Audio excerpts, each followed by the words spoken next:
আমার কথা হলো জীবনে কিছু কামাও না কামাও, শত্রু কামাও। যার শত্রু নাই সে জীবনে এর মানে কিছু করতেছে না, যার শত্রু আছে এর মানে সে জীবনে কিছু না কিছু করতেছে। যখন দেখবে একটা মানুষ তোমার নিচে নামানোর ট্রাই করতেছে, তখনই বুঝবা যে তুমি ওই মানুষের উপরে, তোমার স্থান ও নিজেই তোমার ওর উপরে দিছে, এই জন্য তো ও তোমার নামানোর চেষ্টা করতেছে। কই থেকে নামাবে? নিজের উপর থেকে। আমরা কার ব্যাপারে একটা গ্রুপ গসিপের মধ্যে বসে কথা বলতে পারি? ধরো প্রত্যেকের অ্যাটেনশন আমার নিজের কাছে লাগবে, তখন কার ব্যাপারে কথা বলতে পারি? হয় নিজের ব্যাপারে কথা বলতে পারি, আর আমি যদি নিজে ওটা ইন্টারেস্টিং না হই, তাহলে এমন কারোর ব্যাপারে বা এমন কোনো কিছুর ব্যাপারে কথা বলবো যেটা মনে করো যে ইন্টারেস্টিং। মানে যদি তোমার ব্যাপারে কেউ একটা গ্রুপের মধ্যে গসিপ করে বা এর সাথে করে ওর সাথে করে, মানে কি তুমি interesting, be proud of yourself. তোমার হেটার্সরা হলো তোমার biggest fan. They follow you, they see what you're doing. Don't lose them, they are important.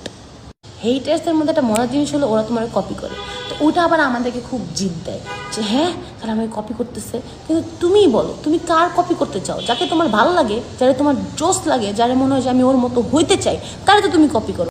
তারপর আমি এই কথাটা অনেক শুনি যে আমার অ্যাডভান্টেজ নিছে। ভাই, তোমার অ্যাডভান্টেজ নিতে পারছে, ইউ হ্যাভ সামথিং যে তুমি মানুষের দিতে পারছো। বি দ্য গিভার না, কি যে আসে, ইটস লাইক যে মিস ইউজ হয়েও না, তাইলেই চলবে। যখন দেখবা যে তোমার লাইফে তুমি এমন কিছু করতে পারতেছো না যে মানুষ ট্রিগারই হইতেছে না, মানুষ তোমার প্রতি হিংসাই লাগতেছে না, তোমার সাথে শত্রুতা নিয়ে করতেছে না, এ মানে বুঝতে হবে যে লাইফে আরও কিছু করতে হবে, এ মানে তুমি ঠিক পথে নাই, তোমার ঠিক পথে আসতে হবে।